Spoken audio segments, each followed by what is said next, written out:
अपठित गद्यांश। कोई जरूरी होगा तो मेरे से प्रश्न करेंगे, मेरे से बात करेंगे, अन्यथा नहीं। ध्यान रखना, कोई आपस में बात नहीं करेगा। अपठित गद्यांश, इसमें आपको हमने अपठित गद्यांश के विषय में बताया कि अपठित गद्यांश जो पढ़ा हुआ नहीं है उसे हम अपठित में लेते हैं। ये सब नहीं कहा, किसने कहा? गलती तो बता रहा हूँ, मेरे से गलती लग गया होगा ना। हम तुम्हें इसलिए नहीं कहना चाहते, सामने कहने भी लगे हुए और मानते नहीं। जो बात हमने पहले ही संकेत कर दिया, निर्देश तुमने दे दिया, लापरवाही से सुनते हो, उसका पालन भी नहीं करते।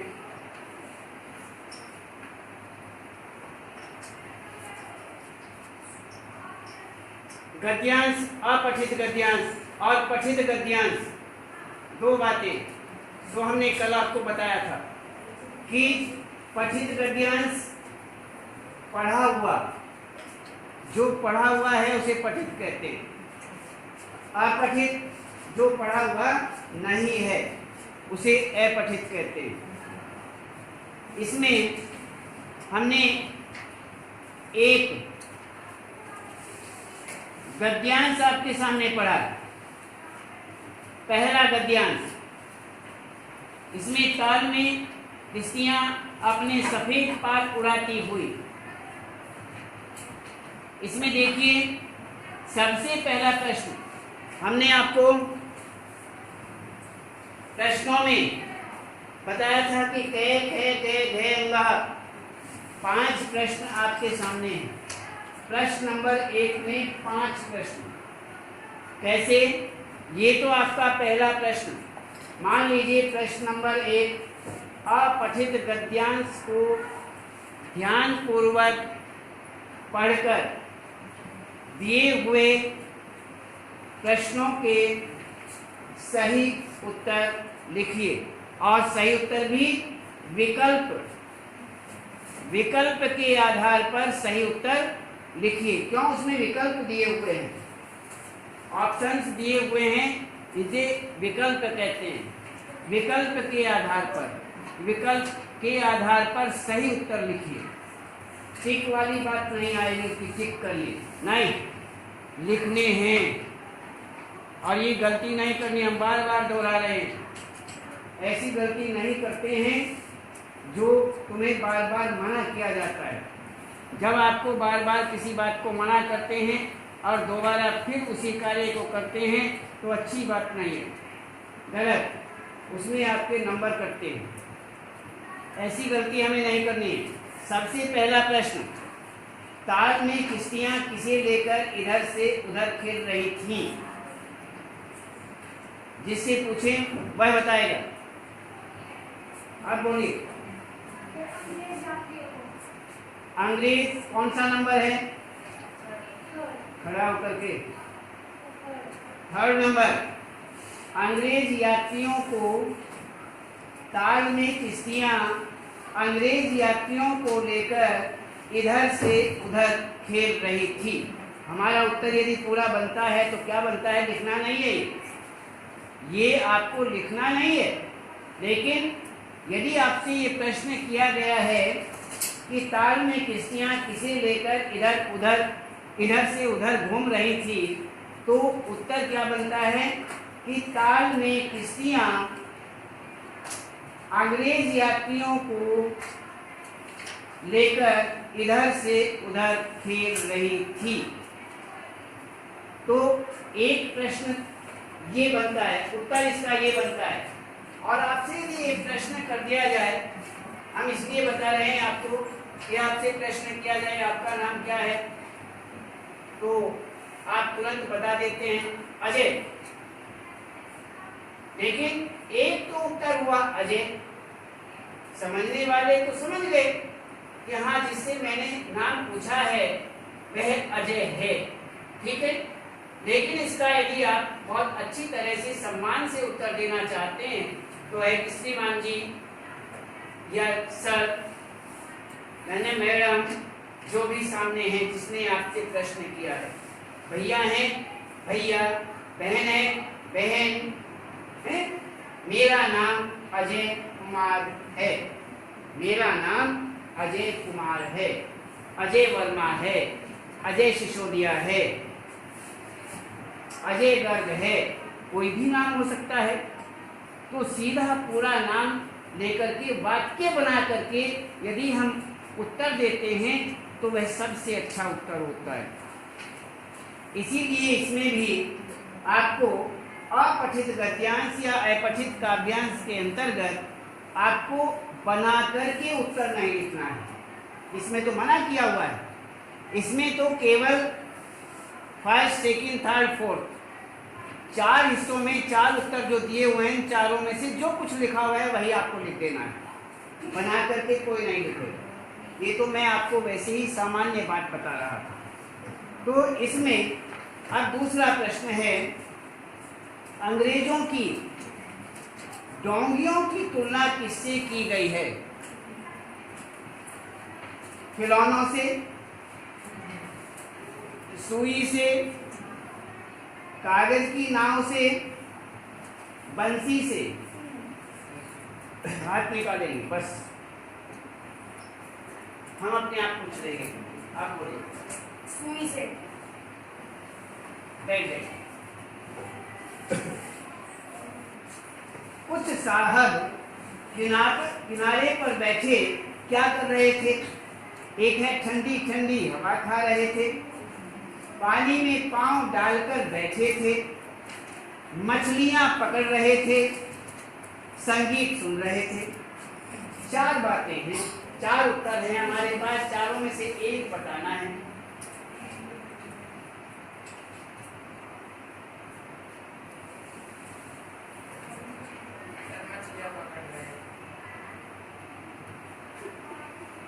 मछलियाँ पकड़ रहे थे। मछलियाँ पकड़ रहे थे।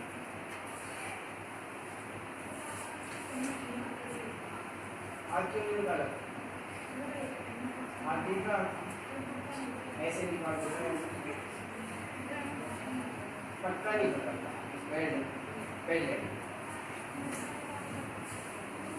आगे देखिए, सड़क पर घूमते अंग्रेज कैसे थे? अधिकार व गर्व में तने, विनम्रता व धैर्य से भरे, आत्मसम्मान से गर्वित, मस्त मोड़ा व एकस्थ।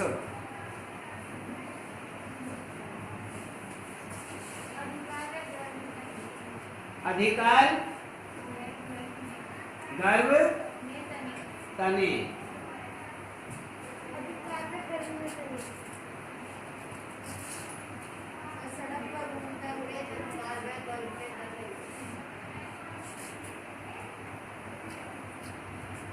तुम बैठ जाओ दोनों, तुम खड़े रहो, बैठ जाओ। हाँ, अब बोलना दोबारा उत्तर।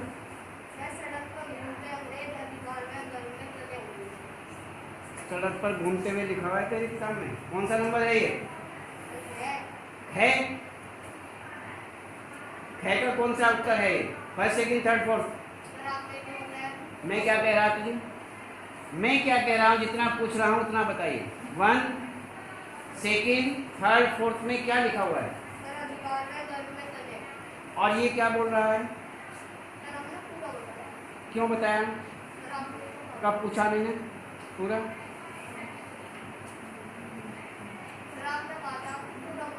पूरा बोलना मना किया था ना।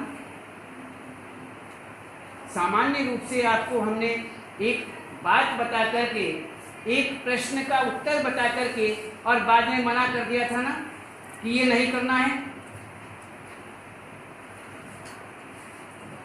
कि न लिखना है न बोलना है, केवल उत्तर उतना बोलना है जितना फर्स्ट, सेकंड, थर्ड, फोर्थ में लिखा हुआ है, वही लिखना है। नहीं सुनाई दिया? क्लास में नहीं था? क्या आपको ये प्रश्न के लिए बोलने के लिए कहा गया था? No sir. ये पूरी क्लास बैठी है। अभी अभी तो हमने मना किया है, ये तो हमने बताना नहीं चाहते थे, लेकिन जानबूझ करके जिससे तुम्हारा ज्ञान बढ़ जाए इस वजह से हमने बोल दिया था कि प्रश्न यदि आपको सीधे प्रश्न गद्यांश से प्रश्न लिखने के लिए कह दिया जाए कि उसका उत्तर लिखिए, आपको प्रश्न दे दिया जाए, ऑप्शंस आपके पास न हो, तो आप किस तरह से उत्तर लिखेंगे?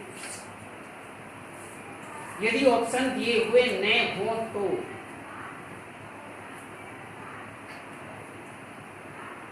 बुद्धि हर जगह बहुत आगे नहीं बढ़ाते हैं। उस सीमा तक ही सोचो जहां तक ठीक हो। समझ गए? उत्तर बोलिए। बैठ जाओ, बैठ जाओ। हमने पहले बताया है, जो हमारे एक एक पॉइंट पर ध्यान नहीं देगा, एक एक बात पर, वाक्य पर, शब्द पर ध्यान नहीं देगा तो भ्रमित हो जाएगा, वो परेशान हो जाएगा, न इधर का न उधर का। इसलिए आपको बहुत सारी बातें समझाने का प्रयास करते हैं कि जिससे आप बहुत सारी बातें जान जाएं। हमें पता था कि आप गलती करेंगे, हमने साथ के साथ मना कर दिया, आपको साथ के साथ मना कर दिया। तुम्हारे मस्तिष्क से पढ़ने में हमें देर नहीं लगती है कि तुम्हें हम अपने मुंह से बोल क्या रहे हैं और उसकी प्रतिक्रिया क्या होगी, आप उसका क्या क्या काम करेंगे, कैसे करेंगे। इसलिए हमें पता था कि आपको हम बता रहे हैं कि इस तरह से पूरा वाक्य बना करके बोलना चाहिए, तो तुरंत तुम पेपर में भी लिखोगे जा करके। कैसे मान लूं कि पेपर में नहीं लिखेगा? देखूंगा तो हूं ही, देखता भी आ रहा हूं और देखूंगा भी।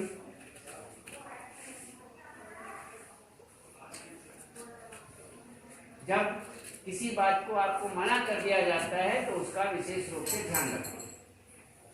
खैर, इससे आगे देखिए।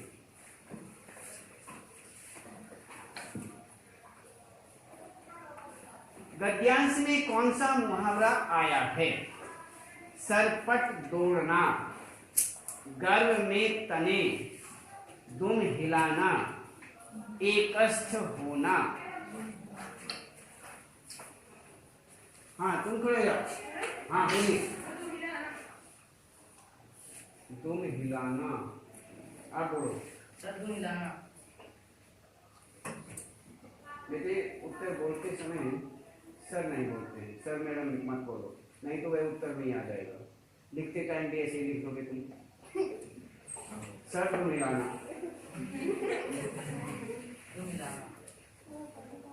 ध्यान रखो। ये आपको एक बहुत बारीकी पॉइंट बता रहे हैं आपको। ये अन्य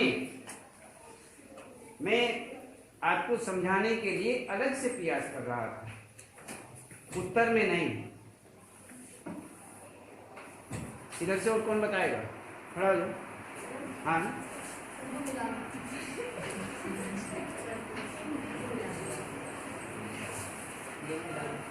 सबका उत्तर यही है, बैठ जाइए।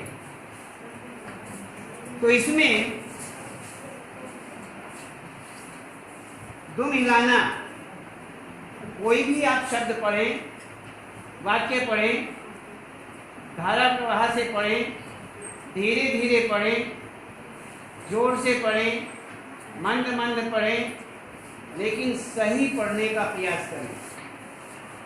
चाहे आप 2 लाइनें पढ़ें, 4 लाइनें पढ़ें, इतना अच्छा पढ़ें कि उसमें किसी भी प्रकार की कोई गलती न हो। यदि पढ़ा नहीं जा रहा, बड़े भैया से पूछ लो, मम्मी से पूछ लो, पापा से पूछो, भैया से पूछो, बहना से पूछो, और बड़े बता नहीं रहे हैं या बताने के लिए वहाँ पर नहीं है, कहीं चले गए हैं और बहुत ज़रूरी है, और आप ये जानते हो कि ये मेरी छोटी बहना जो है ये बड़ी होशियार है, या ये भैया जो हैं बहुत होशियार हैं, लाल से ही पूछ लूँ।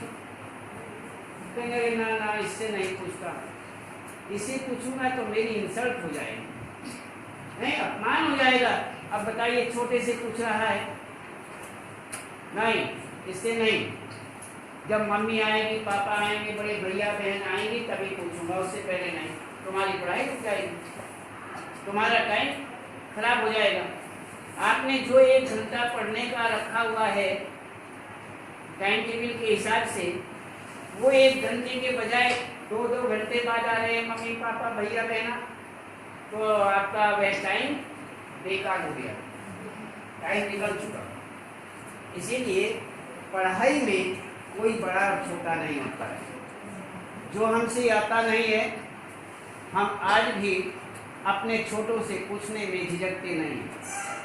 यदि हमें उर्दू सीखनी पड़ जाए, मान लीजिए एग्जाम्पल दे रहे हैं, और उर्दू हमसे आती नहीं है, और आप बहुत सारे बड़े बड़े होशियार बैठे हुए हैं उर्दू फारसी के नहीं, ज़्यादातर उर्दू के बहुत अच्छे जानकार बैठे, यहाँ बच्चे बैठे हुए हैं, और यदि हमें कुछ पूछना है, हम जानते नहीं, तो हमें कोई झिझक नहीं। पढ़ाई है, भाषा है, उसका ज्ञान है, कहीं से भी जहाँ से तुम्हें मिलता है वहाँ से ले लेना चाहिए। वैसे ये हमारा क्रम है कि हम बड़ों से ही शिक्षा लेते हैं, गुरुओं से, अपने को बड़े जो अपने बड़े हैं उनसे ही ज़्यादातर पढ़ते हैं।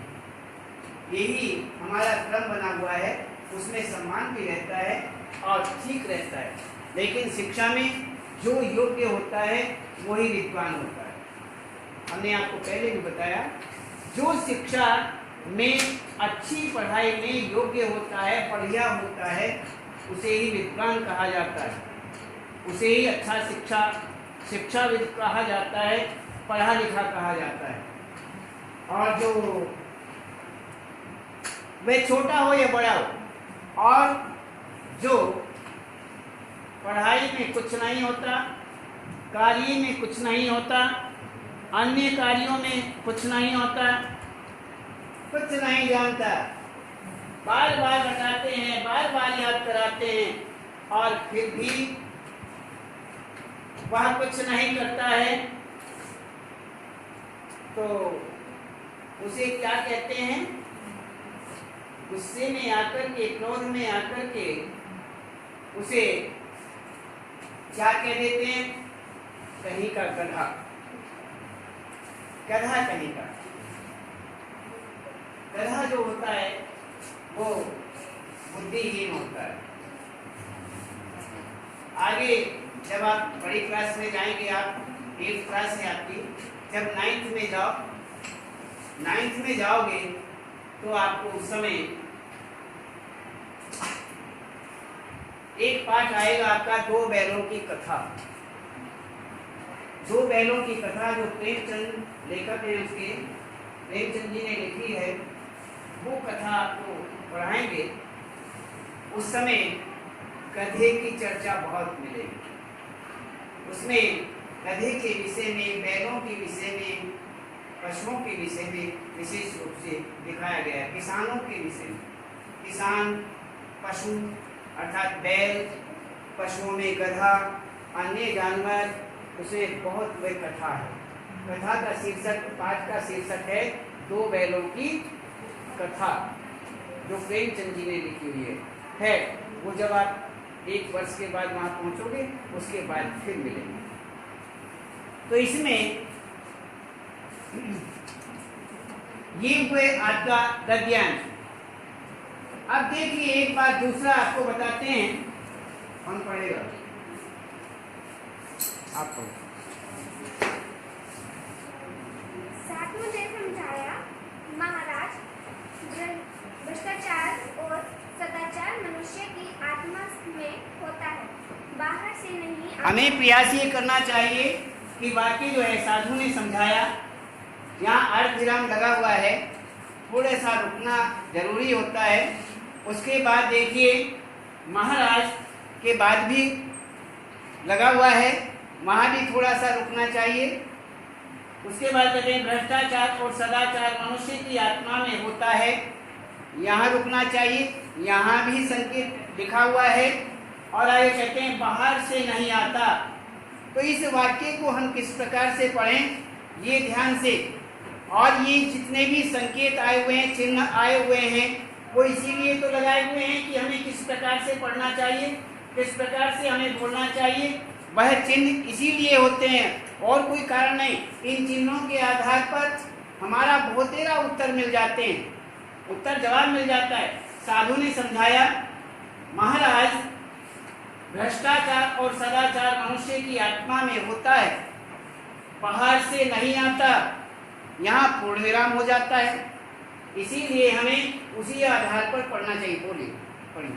विधाता जब मनुष्य को बनाता है तब किसी की आत्मा में ईमानदारी की कल्प फिट कर देता है और किसी की आत्मा में बेईमानी की। इस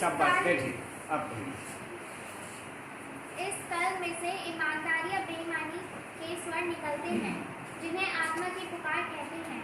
आत्मा की पुकार के अनुसार ही आदमी काम करता है। प्रश्न यह है कि जिनको आत्मा से ध्यान से देखिए, मैं क्वेश्चन भी पूछूंगा इसमें से।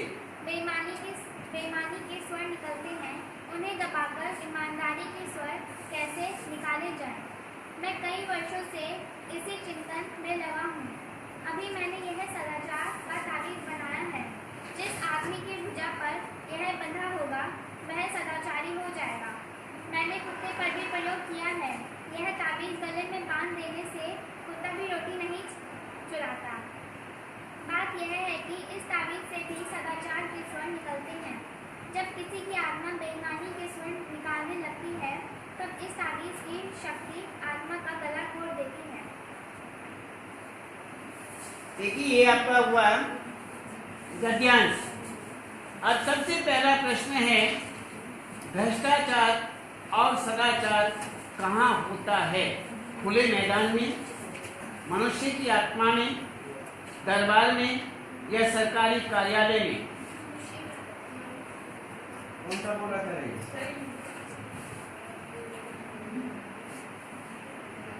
आप बोलिए।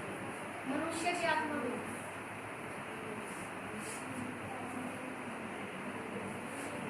ये उत्तर सही है इसका?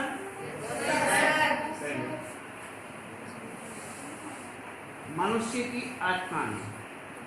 दूसरा प्रश्न, साधु ने क्या बनाया है? सदाचार का ताबीज, भ्रष्टाचार की दवाई, सदाचार का मंत्र, बेईमानी की माला। आप बोलिए। सदाचार का दोबारा बोलना। क्या ये सही बोल रही है? बोलना। हाँ, सदाचार का ताबीज। बेटे वहाँ बे नहीं है, बे है। देखो किताब देख लो। दा वी है, बी नहीं है। ठीक है ना, ध्यान रखना, बैठ जाइए। ताबीज का प्रयोग साधु ने किस पर किया? दरबारियों पर, राजा पर, कुत्ते पर, अपने ऊपर? बोल। कुत्ते पर। सही बोल रहे हैं? Yes sir. सबका उत्तर यही है? Yes sir. आगे प्रश्न देखिए, तब किसी की आत्मा में ईमानदारी की कल्प फिट कर देता है। रेखांकित सर्वनाम का भेद बताइए। निश्चयवाचक, अनिश्चयवाचक, प्रश्नवाचक, निजवाचक।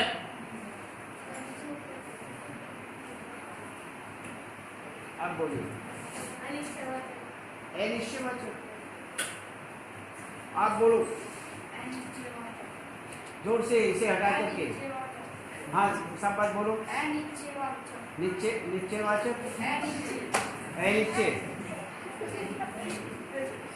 निश्चय ऊंचे, अरे बोल बोल बोल, इधर आ जा मेरे पास, आ जा, किताब भी उठा लो। अरे तो ठीक बोल रहे हो,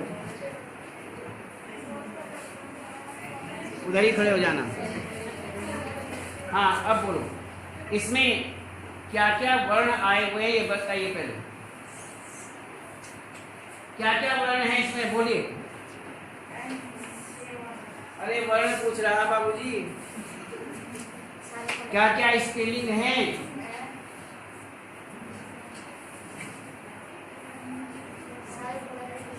वर्ण क्या क्या है इसमें?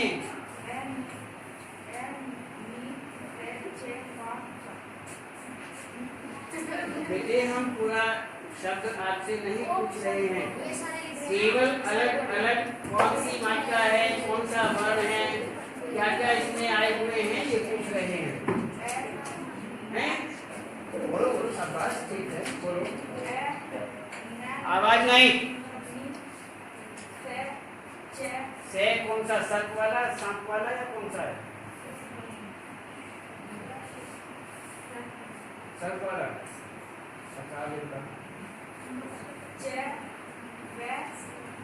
वे भी है इसमें, वे भाभी है, वे के बाद भाभी है। अच्छा गंदा है, चल आगे बोल। हाँ बोल, पूरा क्या हो गया?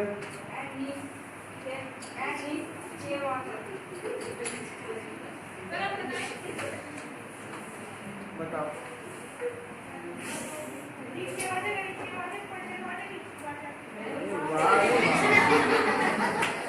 सबसे पहला नंबर, फर्स्ट नंबर पर आ गया, सारे थर्ड पर पहुंच गए। थर्ड क्या, फोर्थ, फिफ्थ, पता नहीं कौन से नंबर पर पहुंचे। इन चारों में से बाबूजी एक बताना है, चारों नहीं।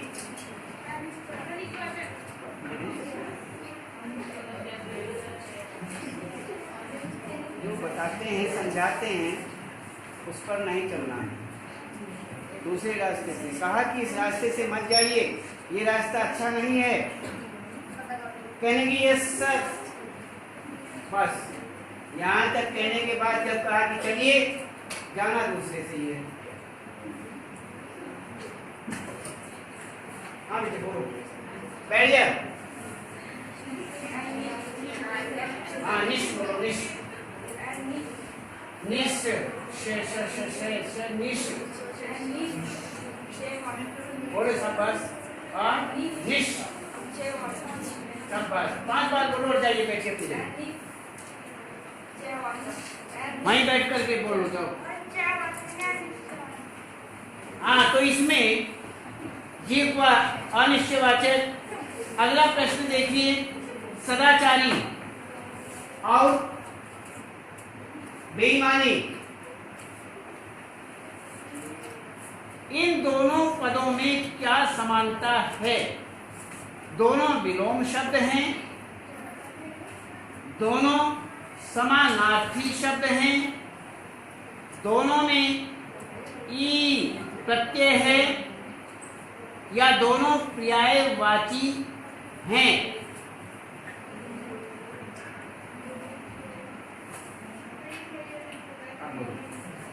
दोनों में ई करते हैं। सदाचारी और बेईमानी, आप बताइए, दोनों में ई करते हैं। आप बोलिए, दोनों में ई, आप बोलिए। दोनों में ई करते हैं। सोने के लिए आया, यहाँ लेटने के लिए आया, बिस्तर है ये, लिफ्ट कर आप।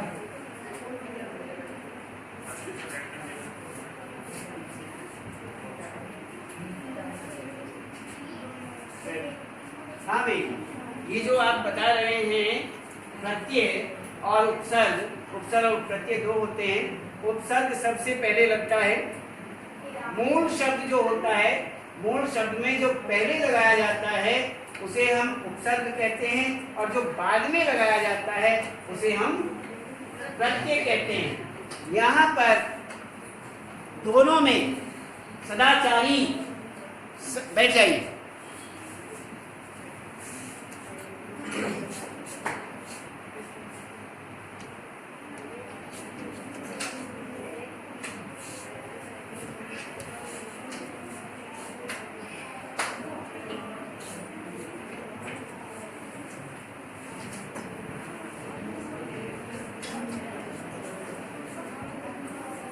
इसमें ये आपके दो शब्द सामने हैं। दोनों शब्दों में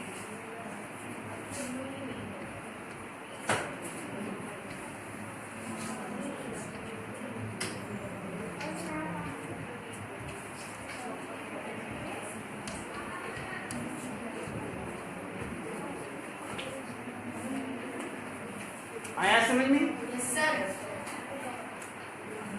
ये हमने पहले बताया आपको कि प्रत्यय जो हैं वो अंत में लगते हैं, प्रत्यय, और इसमें यही पूछा गया है समानता।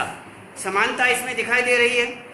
तो री, नी, यदि हमने ई को अलग किया है तो र और नय दोनों हलंत हो जाएंगे। हलंत आधे, जिसमें स्वर नहीं है उसे आधा कहते हैं। और ये सारे के सारे क्या हैं? वर्ण। कौन से वर्ण हैं? व्यंजन। ये व्यंजन हैं, ये स्वर हैं। स्वर केवल मात्राएं होती हैं, मात्राएं होती हैं, और इसमें यही समानता दिखाई दे रही है।